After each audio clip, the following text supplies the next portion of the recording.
আসসালামু আলাইকুম। আজকে আমরা উৎপাদকের বিশ্লেষণের দ্বিতীয় পার্টটি দেখব। এর আগের পার্টে আমরা দেখেছিলাম a x square plus b x plus c সমীকরণের যদি সি এর মান পজিটিভ হয় তাহলে উৎপাদক দুইটি সেম চিহ্ন বিশিষ্ট হয়। যদি বি এর মান পজিটিভ হয় তাহলে উৎপাদক দুইটি পজিটিভ, যদি বি এর মান নেগেটিভ হয় তাহলে উৎপাদক দুইটি নেগেটিভ। আর আজকে আমরা শিখব a x square plus b x plus c সমীকরণের সি এর মান যদি নেগেটিভ হয়। তো দেখেন, এখন সি এর মান যদি নেগেটিভ হয় তাহলে আমাদের কি করতে হবে।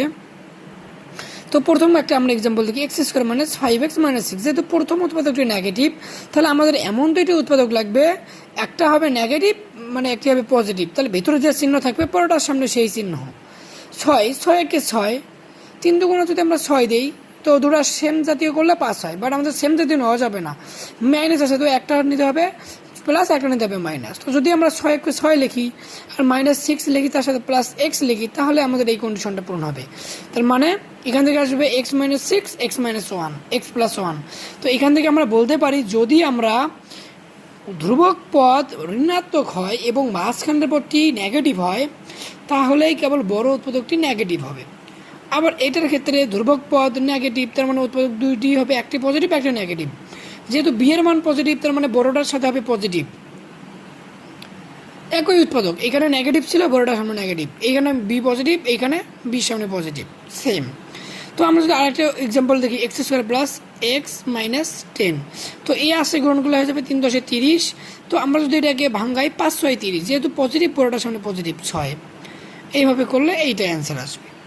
তো আমরা এখান থেকে একটা সিদ্ধান্ত নিতে পাই, যদি a x square plus b x plus c সমীকরণের সি এর মান বা কনস্ট্যান্ট ভ্যালু মাইনাস হয়, তাহলে বি এর মান পজিটিভ হলে বড় উৎপাদকটি পজিটিভ হবে, বি এর মান নেগেটিভ হলে বড় উৎপাদকটি নেগেটিভ হবে। ঠিক অপোজিট পাশে আমরা দেখব a x square plus b x plus c সমীকরণের সি এর মান যদি নেগেটিভ হয়, তাহলে বি এর মান যদি নেগেটিভ হয় তাহলে বড় উৎপাদকটির মান হবে নেগেটিভ, এবং বি এর মান যদি পজিটিভ হয় তাহলে বড় উৎপাদকটি হবে পজিটিভ। তো আমরা এটা দেখতে পারি 12, 3 × 4 = 12। তো যেহেতু আমাদের দুটো আসছে, এইটা নেগেটিভ, তো আমাদেরকে উৎপাদক একটা হবে নেগেটিভ, একটা পজিটিভ, মাঝে যেহেতু নেগেটিভ তো বড়টাই হবে নেগেটিভ। তো এখান থেকে আমরা এইটা লিখতে পারবো। আবার এইটার ক্ষেত্রে দেখেন, যেহেতু মাঝে পজিটিভ, তো বড়টার ক্ষেত্রে আমরা পজিটিভ লিখতে পারবো।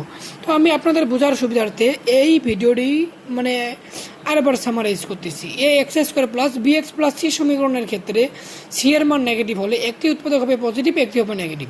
তো এখন পজিটিভ এবং নেগেটিভ ডিপেন্ড করবে বি এর মানের উপর। যদি সমীকরণটির মধ্যে বি এর মান পজিটিভ হয় তাহলে উৎপাদকটির বড় উৎপাদকটি হবে পজিটিভ, আর বি এর মান নেগেটিভ হলে বড় উৎপাদকটি হবে নেগেটিভ, এতটুকুই। তো আমার এই উৎপাদক 1 এবং 2 নং এপিসোডটি দেখলে আপনারা সবগুলো উৎপাদক করতে পারবেন, বা এমন যদি কোনো উৎপাদক আসে যে খুব কঠিন, তো আপনারা আমাকে সেটা সাজেস্ট করবেন, আমি সর্বোপরি চেষ্টা করব সেগুলোর সমাধান দেওয়ার জন্য। আসসালামু আলাইকুম, আমি আশরাফুল আলম, লেখাপড়া করতেছি জাহাঙ্গীরনগর বিশ্ববিদ্যালয়ের পরিবেশ বিজ্ঞান বিভাগে।